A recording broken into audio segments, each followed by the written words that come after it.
اللہ اکبر اللہ اکبر.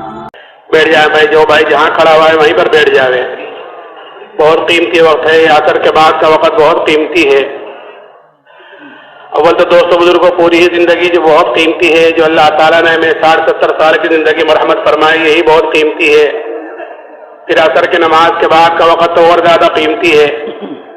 کہ حدیث پاک کا مفہوم ہے، اللہ تعالیٰ فرماتا ہے کہ تو فجر کی نماز کے بعد اور عصر کی نماز کے بعد تھوڑی دیر مجھے یاد کر لیا کر، میں درمیانی حصے میں تیری کفالت کروں گا.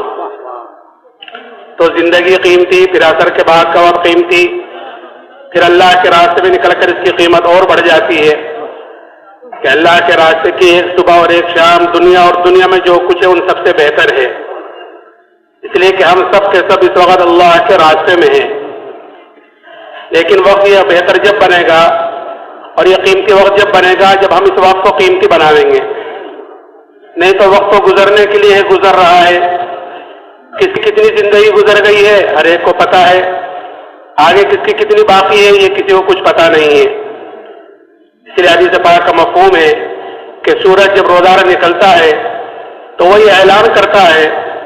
کہ ابن آدم تجھے جو عمل کرنا ہو کر لے، تیری زندگی میں پھر یہ دن کبھی نہیں آئے گا واپس کہ جو وقت گزر گیا، جو گھڑی گزر گئی، اب وہ کسی قیمت پر بھی واپس نہیں آنے والی ہے. اور آگے کس کی کتنی باقی ہے یہ کسی کو کچھ پتا نہیں ہے. اس لیے ہم اپنی زندگی کو قیمتی بناویں دوست بزرگوں، عملوں کے اندر لگ کر. اعمال وہ ہوتے ہیں کہ انسان جو 24 گھنٹے کی زندگی میں جو کام کرتا ہے وہ اس کے اعمال کہلاتے ہیں. یہ اعمال ہمارے بدن سے نکلنے والے صحیح ہو جائیں، اس کے لیے یہ ساری محنت ہے کہ ہمارے بدن سے نکلنے والے 24 گھنٹے کے جو اعمال ہیں، کھانے پینے کا عمل، سونے جاگنے کا عمل، شادی بیاہ کا عمل، تجارت کا،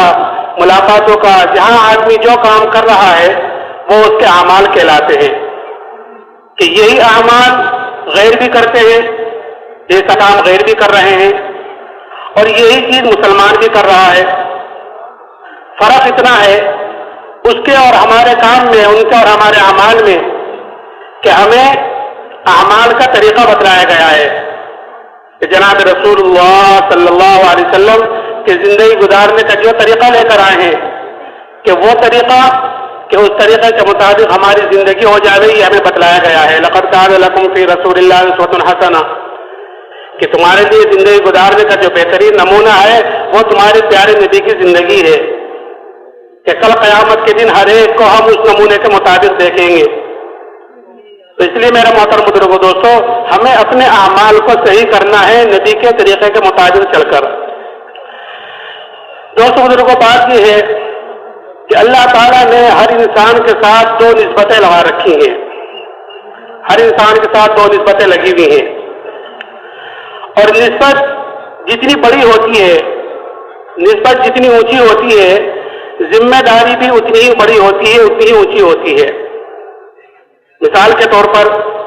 ایک آدمی ہے، اس کا ایک بیٹا ہے، وہ درزی ہے، تو بیٹے کی نسبت باپ کی طرف درزی کی حیثیت سے ہے کہ درزی کا بیٹا ہے، تو اس بیٹے کے اوپر جو ذمہ داری آئے گی وہ اس کے اعتبار سے آئے گی.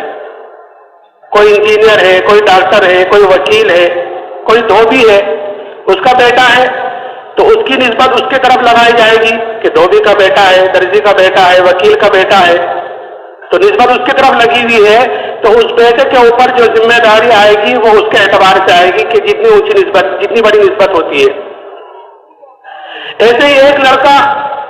کہ بادشاہ کا بیٹا ہے تو اس کی نسبت بادشاہ کی طرف کی گئی ہے کہ بادشاہ کا بیٹا ہے، شہزادہ ہے، تو یہ بڑی نسبت ہے. تو اس کے اوپر جو ذمہ داری آئے گی وہ پورے ملک کے اعتبار سے آئے گی. بادشاہ کا بیٹا ہے، نسبت بڑی ہے. میں نے عرض کیا کہ نسبت جتنی بڑی ہوتی ہے ذمہ داری بھی پھر اتنی ہی بڑی ہوتی ہے. تو ہر انسان کے ساتھ 2 نسبتیں لگی ہوئی ہیں. جب وہ پیدا ہوا اس وقت سے لے کر کہ فوراً اس کے ساتھ 2 نسبتیں آ گئی ہیں. کہ پہلی نسبت کہ سب سے پہلے یہ انسان اللہ کا بندہ ہے، عبداللہ، کہ ہر انسان سب سے پہلے اللہ کا بندہ ہے،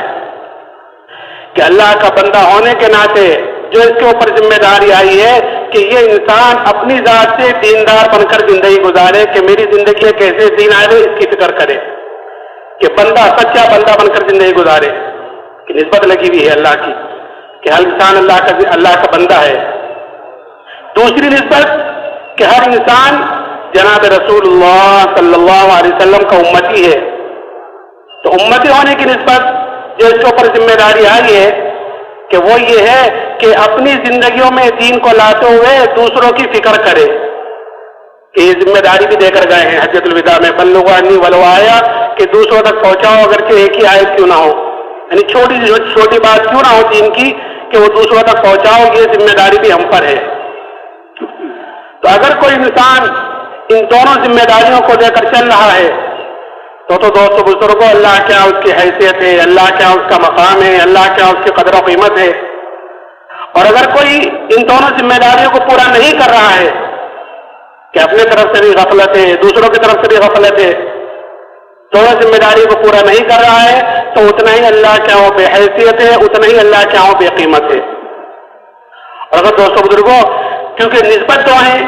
اور ذمہ داری دو ہے، اگر کوئی ایک ذمہ داری کو پورا کرے اور ایک کو پورا نہ کرے تو یہ بھی پکڑ کا ذریعہ بنتی ہے۔ دونوں ذمہ داریاں ہیں، اگر ایک کو پورا کر رہا ہے ایک کو پورا نہیں کرتا تو یہ بھی پکڑ کا ذریعہ ہے کہ اپنی ذات سے تو دیندار ہے کہ الحمدللہ نماز بھی ہے، روزہ بھی ہے، اللہ کے راستے میں نکلنا بھی ہے، کہ اپنی اپنی فکر ہے، دوسروں کی فکر نہیں ہے، اپنی عبادت اپنی ساری چیزیں، لیکن دوسروں کی فکر نہیں ہے کہ یہ ایک ذمہ داری تو پوری کر رہا ہے، لیکن ایک ذمہ داری کا پورا کرنا اس کے لیے بھی نقصان دہ ہے، پکڑ کا ذریعہ بنے گی۔ حدیث پاک کا مفہوم ہے، ایک مرتبہ اللہ تعالیٰ نے حضرت جبرائیل کو حکم دیا کہ جبرائیل فلاں بستی پر جاؤ اور اس بستی کو اوپر تک اٹھاؤ اور اوپر تک اٹھا کر اس کو نیچے واپس دے کر مار دو۔ تو حضرت جبرائیل نے عرض کیا کہ اللہ، اس میں تو ایک طرح فلاں بندہ ہے جو تیری عبادت کرتا ہے، تیری عبادت میں لگا رہتا ہے، تیرے احکامات کو پورا کرتا ہے۔ تو اللہ نے فرمایا کہ اس کے سمیت اس بچے کو اٹھاؤ اور اس کے سمیت پٹک دو۔ کیوں؟ اس لیے کہ میرے احکامات ٹوٹ رہے تھے دنیا میں، میری نافرمانی ہو رہی تھی اور اس کے ماتھے پر بل تک نہیں آیا، وہ اپنی عبادت میں لگا رہا۔ یعنی ایک ذمہ داری اسے پوری کی کہ اپنی ذات سے تو دیندار تھا کہ اس کے سمیت اس بچے کو اٹھاؤ اور اس کے سمیت پٹک دو، تو ایک ذمہ داری کو پوری کر رہا تھا۔ اچھا، اگر کوئی دوسروں ہی کے لیے ساری چیزیں ہوں، ساری دعوت، سارے مشورے، سارے اصول، ساری چیزیں، ساری تقاریر دوسروں ہی کے لیے، اور اپنے طرف سے غفلت برتے، اپنی زندگی دین سے دور ہو، عبادات سے دور ہو، تو پھر یہ بھی پکڑ کا ذریعہ بنے گی، باوجود اس کے کہ وہ ایک ذمہ داری پوری کر رہا ہے کہ تقاریر کے ذریعے یا دوسری چیزوں کے ذریعے کہ اپنی بات دوسروں تک پہنچا رہا ہے، یعنی دین کی بات پہنچا رہا ہے، لیکن خود عمل سے خالی ہے، تو یہ بھی پکڑ کا ذریعہ بنے گی۔ حدیث پاک کا مفہوم ہے کہ جب جنتی جنت میں چلے جائیں گے اور دوزخی دوزخ میں چلے جائیں گے تو بعض اہل جنت اہل دوزخ سے جا کر پوچھیں گے کہ تم دوزخ میں کیسے آ گئے ہو؟ ہم تو جو جنت میں گئے ہیں وہ تمہاری باتوں پر عمل کرنے کی وجہ سے گئے ہیں، تم ہمیں نماز کو، روزوں کو، تم ہمیں دین بتلاتے تھے، تم ہمیں آخرت اللہ رسول بتلاتے تھے، اس پر ہم نے عمل کیا ہے، تو اس کی وجہ سے تو ہم جنت میں گئے ہیں، تم دوزخ میں کیسے آئے؟ تو وہ کہیں گے کہ ہم تم کو تو کہتے تھے لیکن خود عمل نہیں کرتے تھے، ایک ذمہ داری تو پوری کر رہے تھے کہ دوسروں تک تو بات پہنچا رہے تھے، لیکن خود کی زندگی عمل سے خالی تھی۔ اس لیے میرے محترم بزرگوں، دوستوں، ہمیں ان دونوں ذمہ داریوں کو ساتھ لے کر چلنا ہے۔ اس میں سب سے پہلی جو ذمہ داری ہے کہ انسان سب سے پہلے اپنے دین کی طرف سے فکر مند ہو کہ میری زندگی میں دین کیسے آوے۔ اور دوست بزرگوں، دین آتا ہے زندگیوں میں یقین کے راستے سے، کہ جیسے اس کے اندر کا یقین ہوگا اس کے بدن سے نکلنے والے اعمال ویسے ہوں گے۔ اگر اندر کا یقین بنا ہوا ہوگا تو بدن سے نکلنے والے اعمال اس کے اعتبار سے ہوں گے، اور اگر خدا نخواستہ اندر کا بگاڑ ہوا، اندر یقین کی خرابی ہوئی، تو پھر بدن سے نکلنے والے اعمال اس کے اعتبار سے ہوں گے۔ تو اس لیے ہمیں بنیادی طور پر سب سے پہلے اپنے ایمان پر محنت کرنی ہے، یعنی اپنے اندر کے یقین کو بنانا ہے کہ ایمان پر محنت۔ آج حالانکہ ایمان یہ اللہ نے ہمیں سب سے بڑی نعمت مرحمت فرما رکھی ہے، سب سے بڑی نعمت جو ہمیں اللہ نے مرحمت فرمائی وہ ایمان کی دولت ہے۔ انعامات تو اللہ تعالیٰ کے بے شمار ہیں کہ قرآن یہ کہتا ہے وَإِن تَعُدُّوا نِعْمَتَ اللَّهِ لَا تُحْصُوهَا کہ اللہ تعالیٰ کے انعامات تو اتنے ہیں کہ اگر تم اللہ کی نعمتوں کو گننا چاہو شمار کرنا چاہو تو تم اللہ کی نعمتوں کو گن نہیں سکتے شمار نہیں کر سکتے اتنے انعامات اللہ تعالیٰ کے ہمارے اوپر قدم قدم پر سانس سانس پر اللہ تعالیٰ کی نعمتیں بارش کی طرح ہمارے اوپر اتر رہی ہیں اور اس چیز کا احساس بھی نہیں ہے اور ایسی ایسی نعمتیں ہیں کہ اللہ کی ایک نعمت بڑی نعمت ہوتی ہے لیکن ہمارا دھیان ادھر نہیں جاتا کہ یہ بھی اللہ کی نعمتوں میں سے کوئی نعمت ہے اس لیے کہ نعمت کی قدر آدمی کو اس وقت ہوتی ہے جب وہ چیز ہاتھ سے نکل جاتی ہے جب تک کوئی چیز آدمی کے ہاتھ میں ہوتی ہے اس کی قدر و قیمت کا اندازہ نہیں ہوتا اسی لیے حضور حضرت صلی اللہ علیہ وسلم نے فرمایا کہ 5 چیزوں کی قدر کرو 5 چیزوں سے پہلے اللہ نے 5 نعمتیں دی ہیں تو ان کی قدر کرو 5 چیزوں سے پہلے